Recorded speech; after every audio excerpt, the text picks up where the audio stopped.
back to my channel. My name is Nicole.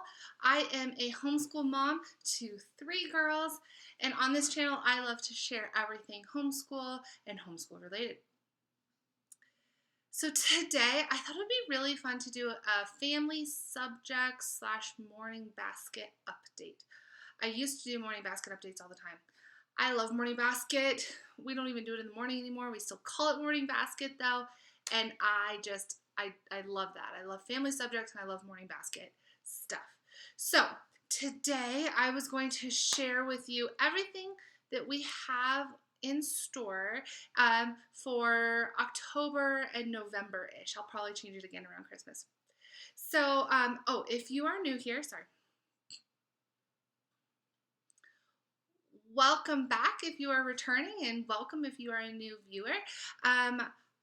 Like I said, my name is Nicole. I do have 3 girls. I have a 4th grader, a 1st grader, and a preschooler. And we just love doing like family subjects. I think it really adds richness to our homeschool that sometimes can be lacking, especially if you're like a little bit like I'm eclectic, but I like to do some of the more of the traditional school stuff as well. And I love that morning basket or family subjects or whatever you call them can add some richness into your school day. So I am going to start. So some things are currently in our morning basket, and they're just going to stay the same. The first thing is, and this is just a sample, we're going to continue to do Sunlight HBL history, Bible literature, but we're going to definitely continue the history. We're hitting the point in the curriculum where, there's the pilgrims and stuff are coming over to America, and it's kind of cool because it's aligning with the time of year it is and Thanksgiving, and we can talk about the idea of Thanksgiving, and then we can talk about more of the actual history of where that comes from and kind of talk about all of that. So we're going to keep doing the history. We are going to continue to do the read aloud. This is the read aloud that we're currently on. I haven't even looked. I don't know what the next read aloud is, but we're currently doing the Witches of Blackbird Pond as well. And then I think we're going to keep doing the student Bible reading from Sunlight, which is through this Discoveries Bible, and my 4th grader reads it with us. And then some other, it's kind of going to go mix and matchy with what's I'm going to show you. So we're going to do this picture book. I'll probably read this a couple times. This come next season.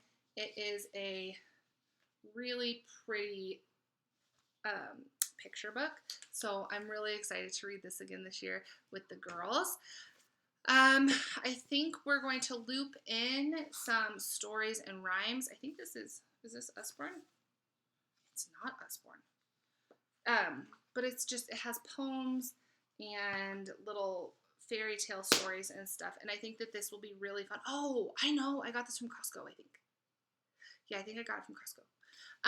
I think this will be just really fun to kind of mix up some of the reading, especially for my younger ones, who my 1st grader really likes the history we're doing, but sometimes I'm like, this is heavy and this is real, and you need something that applies to you.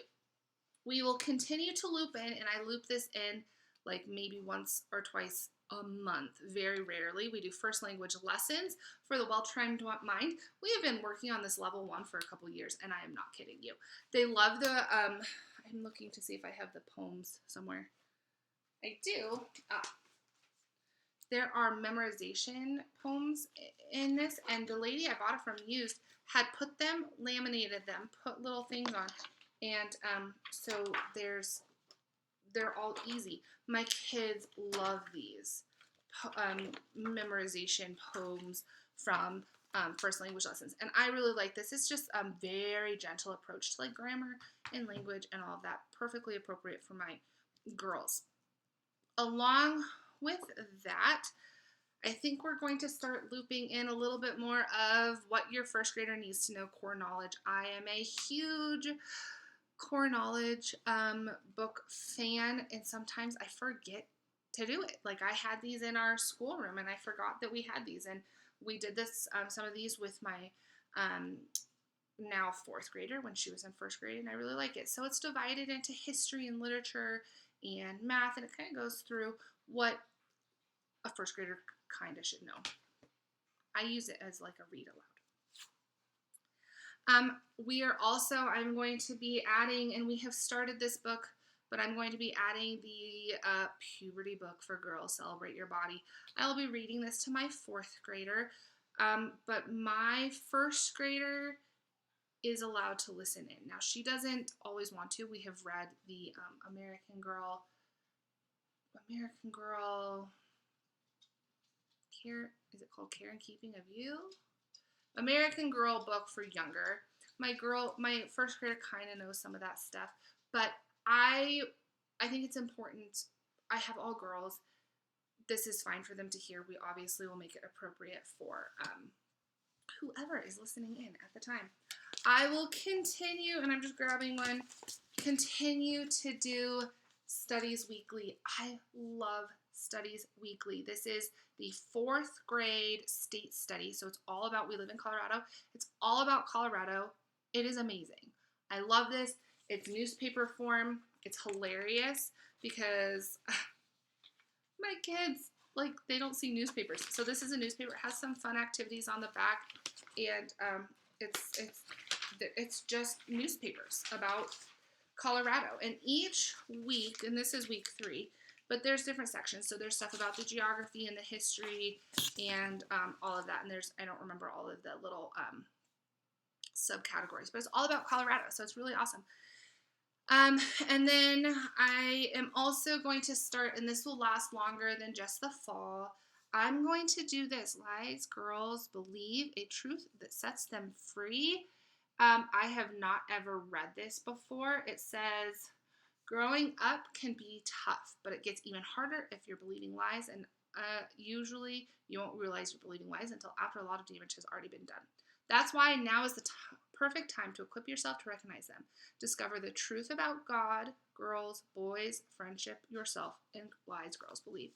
So I'm really excited. My daughter picked this one out. I have a stack of devotionals basically for girls and all of that. And so she liked how it looked colorful. She liked the idea of it. She liked how it looked.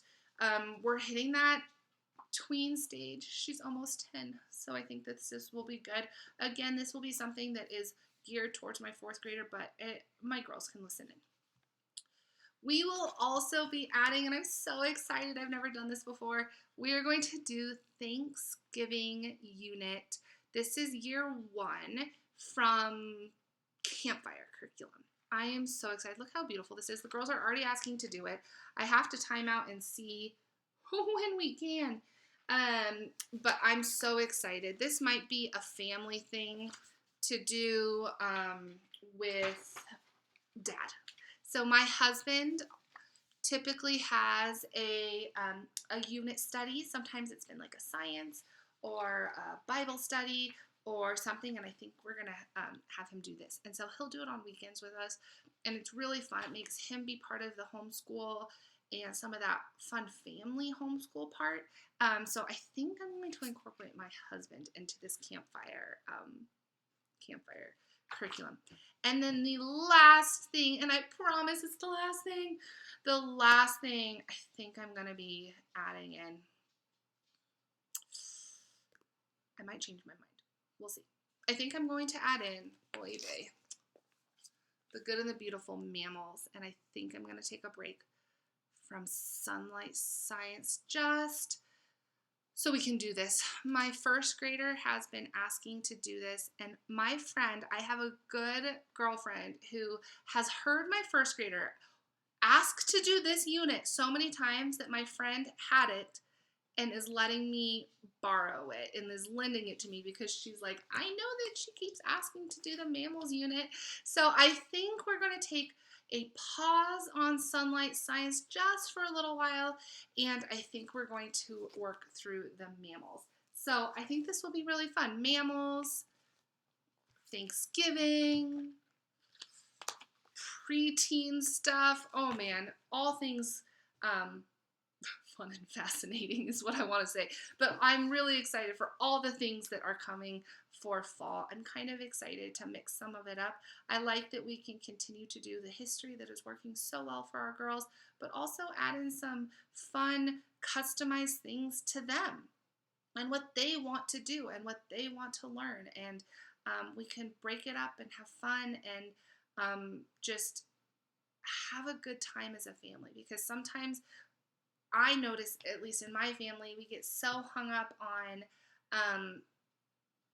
reading and writing and math and socialization, oh my gosh, and doing all the activities and running around and doing all this stuff, that sometimes we lose sight of what a blessing we have to have our children at home and that we get to spend time with them.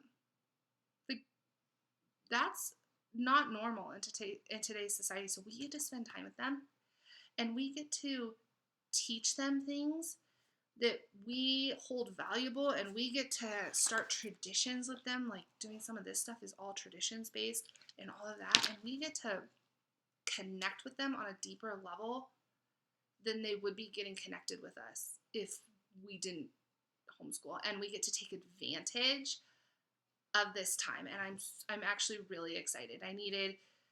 We need a reset. We needed a reset for our morning basket and our family subjects, and really remember why we're doing this. We're doing this to be together. We're doing this to provide an education that we value.